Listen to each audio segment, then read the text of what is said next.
Hello, this is the sound of the start of your weekend, or for Goffy and I, the sound of the start of the week. Is that right? Weekend, kind of the working week when you work in this industry. This is the NTT20 betting show. I'm your host, George Elek, and I am delighted to be joined yet again by Nick Goff. Goffy, how are you doing? Yeah, I'm good, mate. Thank you. Just a really, really hectic week with lots of midweek football, League One, League Two, Premier League split over 3 nights. No Championship, but then that returns next week. So there's no rest for the wicked at this time of year.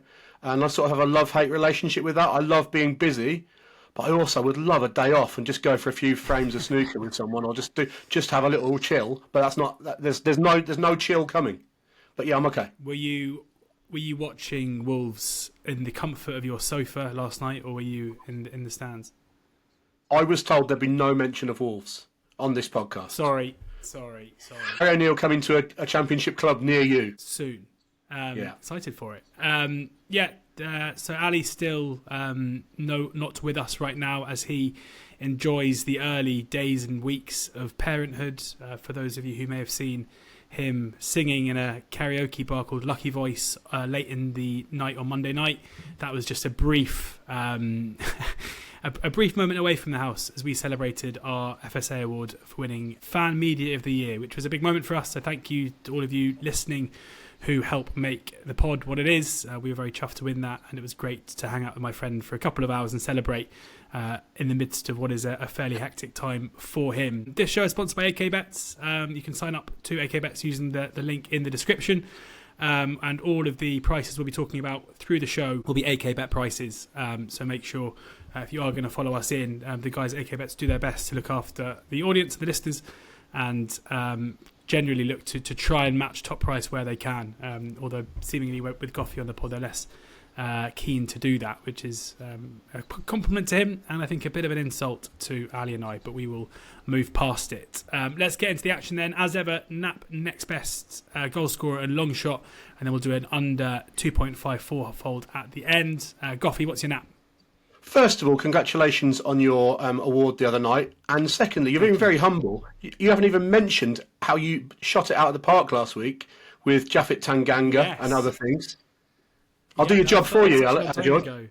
Yeah. Thank you. Yeah, well, normally Ali's the one who says it. I think I was plus 21.5 for the week. It was amazing how it went with Millwall getting loads of corners and then Japhet popping up at the back post and heading one in for the 18-20 anytime. And then obviously the 1-0 copping in the Sheffield United game. A bit of luck there with Sunderland missing a penalty in the first half, but I feel like I've had a few bad beats this season, so I'll take a bit of luck. So yes, thank you. And you had your Norwich Nap got up. Matt Clark didn't start. It was 1-0 in Mansfield Stevenage, but just a home team, which was a shame. Okay, my Nap this week is Milton Keynes Dons 11-10 draw no bet away to Barrow. A long trip to Barrow, but this is a team who are now absolutely firing on all cylinders. 6 league wins in a row. So in pre-season, I had them rated as the best team in the league.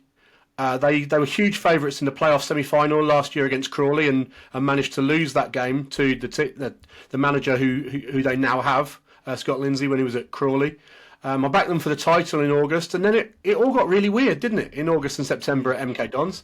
I was expecting a really fast start from them on those lovely August pitches for the way they play. I thought that would be perfect sort of pitches for them to play on early on. The takeover went through. There's a real feel-good factor around the club. But performances were awful. And the manager left to go to... Mike Williamson left to go to Carlisle, presumably before he was pushed. I'm not sure that would be somewhere you'd walk willingly, so I imagine he knew he was on the way out anyway. And then enter Scott Lindsay, who sort of took stock, took a few weeks to get up and running, but was gifted a squad far superior to the one he got out of this league last year. And after a few weeks getting things ready, we're now seeing the results, and it's 6 consecutive league wins. Their performances are right up there with the likes of Walsall, Donny, Vale, Crewe and AFC Wimbledon as sort of the best 6 teams in the league. I think the winner will come from those 6. And Walsall aside, who I think are probably playing like the best team in the league at the moment, there's probably no one I'd rather be on than Milton Keynes again now. So the 8-1 that I took in pre-season that got out to 25s and I thought was dead, it's probably a good bet at around 8s again now. And they go away to Barrow, who I think are a solid mid-table yardstick. They've been in and around the playoffs for the last couple of years, just missed out on final day last year. They're probably not quite that good, but they're not far off it again this year. So this is our sort of solid mid-table team where the best teams in the league will go away to and be favourites. And Milton Keynes aren't. They're not favourites for this game, and I believe that in a few weeks the market will decide that they should be. So we're probably getting a chance to back them at odds against draw no bet at a team for one of these mid-table teams for the last time. So I think 11 to 10, MK Dons, draw no bet, they should be favourites, and they can go and make it 7 wins in a row. Beauty. MK Dons 11 to 10 at Barrow, Goffy's nap. My nap is taking Crawley Town to beat Stevenage at 21 to 10, just straight up win, which is matching the best price in the market from AK Bets. I kind of strongly believe that the market hasn't quite got to grips with Crawley Town and the improvement that we're seeing since Rob Elliott came in as their new manager. They're unbeaten in their last 5. The performances within those 5 are pretty good. You know, they've landed 2 wins back-to-back against Rotherham and Charlton, 2 underperforming teams in League One, who are still kind of rock-solid mid-table teams. And in both, you know, you can't argue they didn't deserve it. In the game against Charlton in midweek, they went ahead early with a really nice taken goal. Charlton huffed and puffed to get back into it, but did it 1-1. And they took their chance in a game of pretty few chances. Similarly, against Rotherham, they scored after 20 minutes through Will Swan, and then Rotherham only mustered 3 shots against them as they tried to come back into the game. Stevenage generally a pretty solid side, but away from home, they've only won 1 game this season. That was back in October against Mansfield, where they won 1-0. But the goal came from a direct free kick from Jake Young. There was a bit of an onslaught in the second half from Mansfield. And taking that out, they've really struggled for goals. They've scored just 2 goals in their other away games. They've been beaten to 0 by Exeter and by Rotherham, beaten by Peterborough away from home, only managed draws, both 0-0 away at Burton and Wigan. So a relatively easy, and then the only team they played in the current top 10 is Huddersfield away from home, which they lost 2-1. So like a relatively easy group of fixtures on the road for Stevenage, and they've really struggled to pick up any points whatsoever. And I can't really understand why a Crawley side who are in a really good vein of form, who've just dispatched 2 teams that I would say are better than Stevenage and have done so with minimal fuss. I can't really understand why they're with home advantage outsiders to win this. I think they should be favourites, and I think this is a classic case where when there's been a reason why a team's form would change, which in this case with the change of manager, it can often take a while for the market to catch up, and I'm pretty sure that if this game is played in a month or so, if these teams carry on with their performances in the last 4 or 5 games, then we would see Crawley go off favourites. So it kind of reminds me a bit of Lincoln last season, where it took ages for the market to really twig that Lincoln were better after Skabala came in. And I think that's the case with Crawley now. So yeah, Crawley, half tempting. I'm kind of half talking myself into drawing a bet as I'm speaking, given that, you know, Stevenage don't give much away, and it'll probably be a low scoring game. But going with a 21 to 10 about so just bigger than 2 to 1 about a home win here for Crawley. That's my nap. Next best, Coffee. Yeah, I'm going to go for Wrexham at 19 to 20 away to Burton. Now, Burton, out of nowhere almost, have found a massive result in midweek, winning at Peterborough. Now, Peterborough obviously are not the team they were last year or in any previous year, but that's a hell of an outlier result for Burton, really. There's still a caretaker manager in charge. Now, I don't understand how you sack Robinson in October and, you know, as a League One club, don't have a replacement in already. But that's where we are. So this is a big ask now on the back of the XO. One of the things with the nap last week in Norwich was talking about the scheduling spot and the extra time that Norwich had compared to Luton. Same thing here. Wrexham played on Tuesday at home. Burton have had to play away on the Wednesday. And it's a big task for a caretaker manager to finish on a Wednesday night and be ready on a Saturday for a well-oiled machine like Wrexham. You know, a manager who's been around the block, seen it all and done it all in the lower leagues, has an extra day here to prepare for this game. And I just think this will be one game, you know, a bit after the Lord Mayor's show for Burton, after what they managed to do in the week.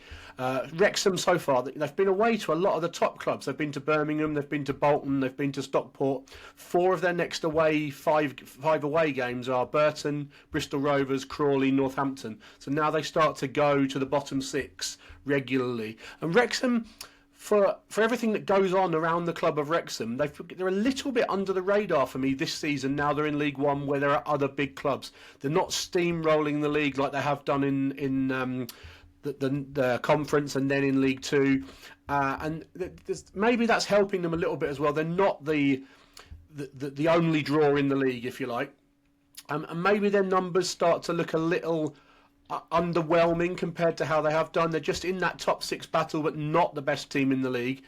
But if you look, the games that they've played, from what we should expect of these coming away games, if they start picking up 9, 12 points from those 4, they're going to be in the automatic hunt in the spring, which some maybe aren't expecting. I think some are ready to suggest that this is one promotion too far for Wrexham. I disagree. I think this is the right spot. I think they're going to be in the battle right at the end and very close to evens at Burton. I think it's a good bet. Yeah, good stuff. We'll actually be coming on to that game again a bit later. Actually, twice. That game features twice more in this show. People are saying that Wrexham don't get the coverage they deserve, eh? My next best is Swansea, draw no bet, away at Luton. And there's quite a funny statistical quirk about Swansea this season, which I should add has little reason as to why I picked them. But so far this season, away from home, they've played 5 of the top 8. They've lost all of those games 1-0. They played one mid-table team and they drew that 0-0. And they've played 3 of the current bottom half and they won all 3 2-1. So Luton currently in the bottom half, that means it's going to be 2-1. Job done. But I think there's something in Swansea at the moment, and Swansea are a team that I'm looking to kind of side with from now to the end of the season. I think the main thing to take out of what I just said is how hard their fixtures have been. Where if you consider your hardest 10 games of the season to be probably playing the top 2 or 3 at home and the rest of the top 7 or 8 away from home, then they've already had basically most of those, and their league position is okay. We've seen some pretty good performances in recent weeks. They went 2-0 down against Pompey last time out at home and rallied really well to draw 2-2 and actually could have won the game late on. Against Derby, they kind of ended the game relatively early, scoring twice within the first 15 minutes or so, and had to withstand a bit of an onslaught from Derby, but managed to hold firm. They did to Leeds what we've seen very few teams do to Leeds prior to that, take the lead twice, thinking they'd grabbed a point at 3-3 in injury time before conceding late to lose the game 4-3. I think they're better than their points tally suggests. I think they are playing pretty well right now. I think we've seen them in individual games at points this season. Certainly the 2-1 win over Oxford. We've seen them put in really dominant displays. Also the 1-0 win over Watford that came after that, where Watford couldn't really get near them after Swansea put the 1-0 up early.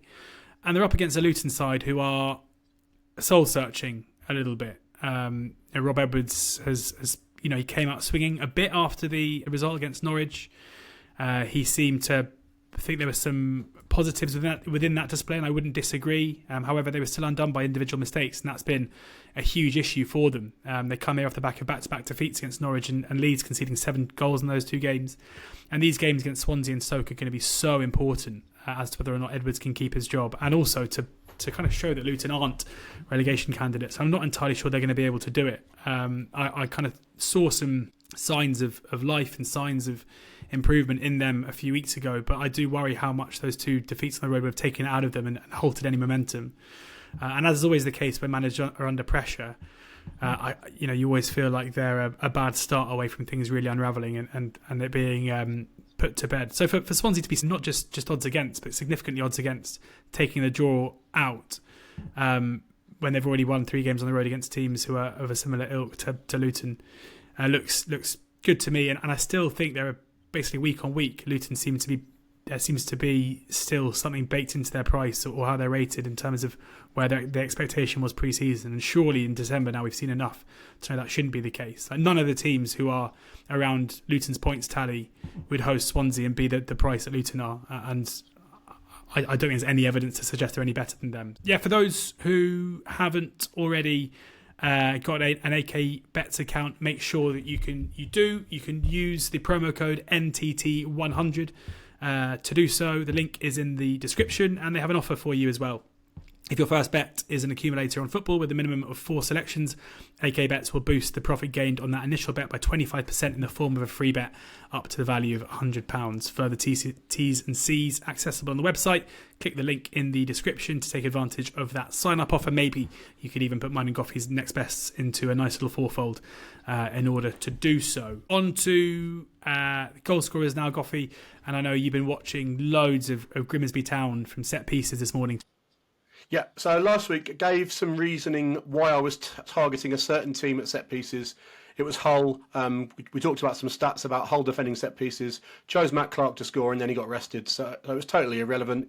At least he wasn't a loser. He just didn't play. So this week, though, same theory. And we're going to try and land on a player that actually plays. So in my League Two numbers, the team that allow the most good opportunities per set piece allowed are Morecambe. And being down as one of the bottom 6 in the league, they're allowing a fair few of those set pieces against them as well. So double whammy, lots of set pieces against them, and the ones that they do have, they're not very good at defending. So they're a team who I decided I want to be against at set pieces. They play Grimsby Town this weekend, who are flying high in the top 7 at the moment. I don't believe they'll finish there, but they're there right now. They scored 5 goals in the midweek, including a third of the season for one of their centre-backs called Harvey Rogers. So we'll be on Harvey Rogers, will we? No, we will not. We are going to back his centre-back partner, who has no league goals this season. But what if I was to tell you that he actually has a seasonal total XG ahead of Rogers? Rogers has 3 goals. Our man has none, but our man actually has a higher XG. He also scored in the Carabao Cup against Sheffield Wednesday. And in the last few years, he's been playing in the League of Ireland for Derry and has scored 9 in 100 or something like that. So a very fair rate of goals for a centre-back in the League of Ireland. And having the XG to suggest that he is going to score some over here and has got one in the Cup. And his name is Cameron McJanet. And he's around 10 to 1, I think, to score any time in the game against Morecambe, where we think there might be some set-piece opportunities. So if Rogers goes and scores here, I'm going to feel a little bit of an idiot, because it was Rogers that sort of brought me round first of all. But then looking into it, I was like, no, the right one here is McJanet. So let's see if I am right or not. But yeah, Cameron McJanet, 10 to 1 anytime. Cameron McJanet, 10 to 1, yeah, but with AK Bets to score anytime for Grimsby Town at Morecambe on Saturday. I'm going for a no goal scorer pick. And I am, having landed Tanganga last week, I'm not going to try and repeat the trick. But I'm going to go to a game where you've already tipped up a team in it. So I guess our golden middle is a Wrexham own goal and 1-0, and then we're both happy because no goal scorer obviously cops if there is an own goal. I'm going for no goal scorer in Burton against Wrexham.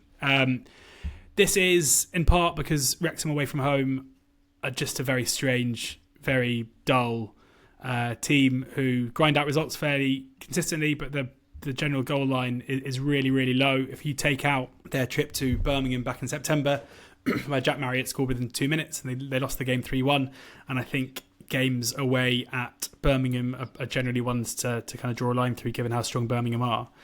We have 5 games of their 7, apart from that one, have gone either 0-0 or 1-0 either way. So 0-0 draws away at Orient and at Bolton, a 1-0 win away at Rotherham, and 2 1-0 defeats away at Stockport and away at Stevenage. This tracks back to last season as well, where consistently, we spoke about it on the pod a few weeks ago, they lost 5-0 away at Stockport in September, and it felt like Phil Parkinson was so scarred by that experience, he just decided, look, you can have your Hollywood, you can have your stories, you can have your crazy games when we're playing at home, but when we're on the road, I'm going to do things my way, and I'm going to make sure that we are resolute and we're strong defensively. And it's doing okay for them. Yes, they've only won 2 away games this season, but for the most part, they pick up a reasonable amount of points.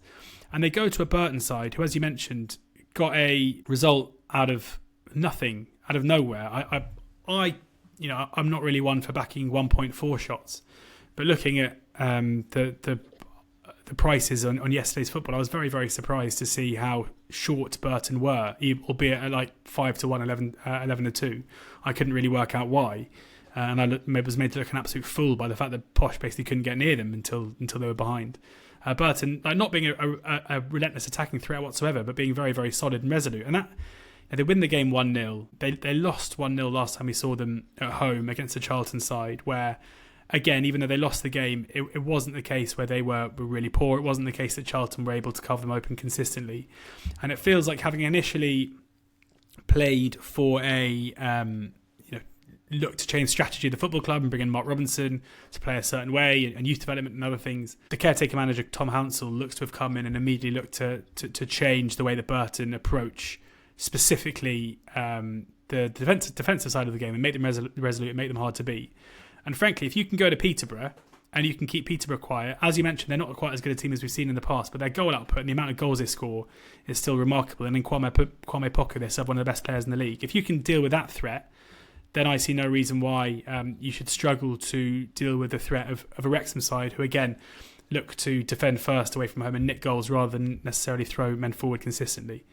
So, I mean, and in between that, the Charlton performance obviously wasn't great, albeit they lost the game 1-0 relatively late. But you've also got the 0-0 draw against Tamworth. So their last game at home, again, a low-scoring affair.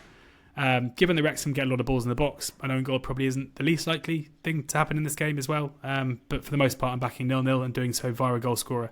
So no goal scorer in Burton against Wrexham is 10-1. When I'm not entirely sure that's reflective of particularly Wrexham's approach to these away games. Goffy, what's your long shot? Yeah, I'm going to go to Home Park, Plymouth against your team, Oxford, and I'm going to take the over 4.5 goals here. And the reason I'm going to do that is because I think when you back these over 4.5 lines like this, you want a high variance, high risk game. This has become billed as a bit of a must win for both sides, I think. You agree? Yeah. Yes. I mean, yeah. So if we get a team that go in front early here, the other there might be a bit of desperation, and you have the makings of a potentially quite a mad game. Now, this is mostly about Plymouth because we know what Plymouth games can do, both home and away. You just get very different results at home and away. But at home, they've had a 2-2 with Watford, a 3-3 with Preston, 3-2 over Sunderland, a 3-1 with Luton. So plenty of home games that have already copped this line or got within one goal of it. Away from home, we know they're a very different beast, but they've conceded 4, 5 and 6 recently. So they've got it in their locker to concede an awful lot of goals. Oxford, for their part, had a 6-goal shellacking recently as well. But this isn't really about them. This is about what happens in Plymouth games and the fact that this has been billed now as such a big game for both sides. Whoever gets beat here is in pretty bad shape. So we will need an early goal for it to begin to go crazy. But if we get it, it could. And that's well in the price here. So long shot, Plymouth Oxford over 4.5. Yeah, and I can also add a bit of context that a few missing Oxford attackers, Kyle Edwards being one of them, possibly Sriki Dembele, returned to training this week, and having struggled to carry much of an attacking threat. If they are back, that should change a lot, which is going to be important for Oxford going forward. My long shot is Cheltenham Town to beat Doncaster Rovers at 9-2. Nothing against Donny whatsoever. A really impressive 4-2 away win at Fleetwood in midweek. A very good team who I'm sure will be, there won't be many teams who finish above Donny, and those who do so, as the cliche goes, will probably be okay. 4 wins at home this season, maybe not the best. They've been very impressive away from home, but this is mainly about Cheltenham, who I think are another team that maybe the market is taking a bit of a while to catch up on their improvement. They have lost just one game dating back to the 12th of October. That was a 3-2 defeat away at MK Dons, where they went 2-0 up and they conceded 3 goals. In midweek, they hosted Port Vale, one of the best teams in the league, and they were going to win that game until Port Vale scored very late. And on their travels, they've been impressive. They beat Carlisle away from home 1-0. They beat Colchester away from home 2-1. I basically think Cheltenham are kind of looking at the moment like a rock-solid mid-table team at the very, very least. And if that's the case, I'm not entirely sure that they should be as big as 9-2 away at Donny, who probably had quite a taxing midweek fixture as well. So, again, this is no negative about Donny. I'm not looking to get against them in any way. It's purely that I'm not entirely sure that the market has necessarily got to grips with the improvement of Cheltenham Town at this moment. I will also, just before we get to our unders fourfold, I'm going to model the merch again. And I will, anyone who wants to buy some NTC20 merch can now do so. And the link is in the show description. If you watch this on YouTube, I'm wearing the same hoodie as last week. We've got mugs, t-shirts, we've got quarter zip jumpers. We've got all sorts there. All good quality. The first orders are being sent out at the moment. We're looking forward to seeing pictures of people wearing them to games, hopefully. But make sure you do get involved and get some. I think if you want to get them in time for Christmas, I would do so ASAP to ensure they do arrive on time. So Goffy, make sure you tell your missus that she needs to buy them probably by the middle of next week. Right, unders fourfold is the way we finish this. Looking for two selections from each of us to go under 2.5 goals. Yeah, I'm going to pick two games in League One, both where the favourite is about 5-4, 13-10, which means when you take out home advantage, these teams are of a very similar standard. So we're going to have a game, that's going to potentially be cagey early. Two teams very similar, and two teams that are at the low end of the total expected goals number for the season. The first one is Lincoln against Charlton. The second one will be Wigan against Leyton Orient. These are four teams who are involved in their fair share of low-scoring games. So I think Nathan Jones at Charlton's had a real setback midweek, getting beat at home by Crawley. Very, very bad performance, and he was supposed to go there and sort them out, and that isn't really happening. Back to basics a little bit here. Go and get the defensive side right at Lincoln, which is a tough away game. Fancy that for unders. And Wigan and Leyton Orient can both just be very dour. And if there's not an early goal there, I can see that being 0-0 deep into the game. So those are my two unders games for Saturday, both in League One. I think they're both lunchtime games as when you put stuff up in the early kickoff. But I think they will if they win, though, won't they? So good stuff. That's true. Well, my first one is Burton Wrexham for reasons I've already mentioned, so I don't really have to do a talk up for that. As I say, I think Wrexham, particularly dour on the road. Burton look like they're sorting themselves out defensively. I can see that being a low-scoring affair. And then if we do get the first three up, we're going to have to wait until Sunday at 3 o'clock for the last leg.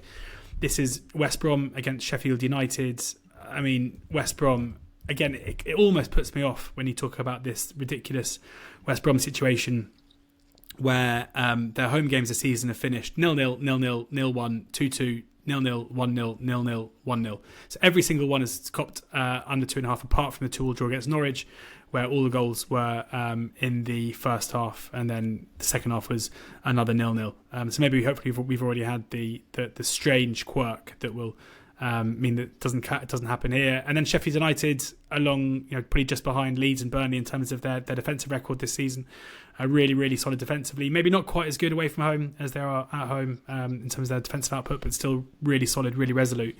And I see no reason why this should be a high-scoring game. I'd be very surprised if it went over 2.5. There we go, Goffy. That is yet another betting show, NTT20 betting show done. And we will be back again next week. So thank you to Goffy for taking the time to join me yet again as we await Ali's return. Make sure you do go and check out our sponsors, AK Bets. They are supporting us all season. They are looking after you guys by pushing out the prices as far as they possibly can, responsibly.